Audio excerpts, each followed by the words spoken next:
Assalamualaikum warahmatullahi wabarakatuh. Nama saya Ferus Nisa Adiba. Hari ini saya akan menceritakan cerpen dari Hikayat Bunga Kemuning. Dahulu kala, hiduplah seorang raja yang dikenal bijaksana.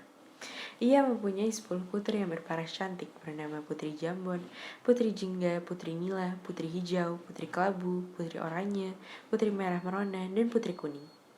Tetapi, karena terlalu sibuk mengurus kerajaan, sang raja tidak bisa mendidik mereka dengan baik.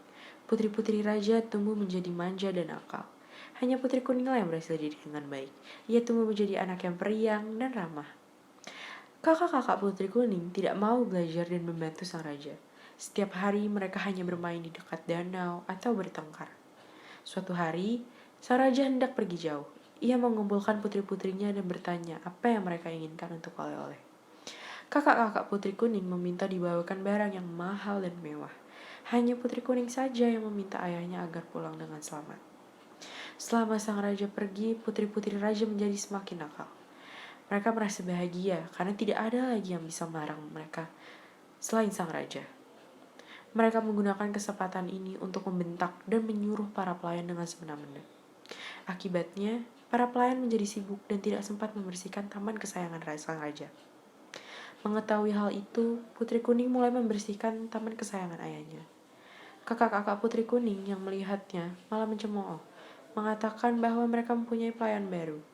Salah seorang kakaknya melempar sampah ke taman dan menyuruh Putri Kuning untuk membersihkannya. Sesaat kemudian, kakak Putri Kuning yang lain pun mulai melempar sampah dan mengacak-acak taman. Ketika sang raja pulang, ia merasa agak kecewa karena hanya ada Putri Kuning yang menyambutnya dengan hangat. Sedangkan anaknya yang lain sedang asik bermain di danau. Sang raja memberikan kalung batu hijau kepada Putri Kuning.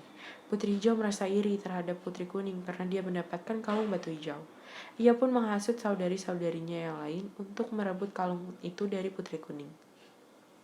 Mendengar hasutan Putri Hijau, mereka menjadi panas hati. Kesembilan putri raja tersebut bersama-sama menemui Putri Kuning dan memaksanya untuk memberikan kalung batu hijau tersebut. Tentu saja Putri Kuning menolak dan terjadilah perkelahian hingga kepalanya terkena pukulan dan meninggal saat itu juga. Kakak-kakak Putri Kuning sepakat untuk mengubur jasad adiknya di tengah taman istana bersama dengan kalung batu hijau tersebut. Sore harinya, sang raja mencari keberadaan Putri Kuning. Ia menanyakan keberadaan putri bungsunya kepada anak-anaknya yang lain. Kakak-kakak Putri Kuning memilih untuk tutup mulut mengenai keberadaan adiknya. Karena merasa khawatir, sang raja pun memerintah para pengawal kerajaan untuk mencari keberadaan Putri Kuning.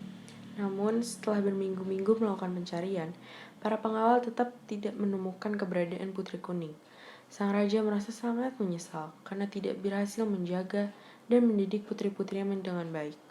Oleh karena itu, ia mengirim putri-putrinya ke negeri yang jauh untuk belajar budi pekerti. Beberapa minggu setelah para putri pergi ke negeri yang jauh, tumbuhlah sebuah tanaman di atas kubur Putri Kuning. Sang raja heran melihat tanaman tersebut. Warna dan wanginya mengingatkan dia dengan Putri Kuning. Maka dari itu ia menamakan tanaman itu dengan nama Bunga Kemuning.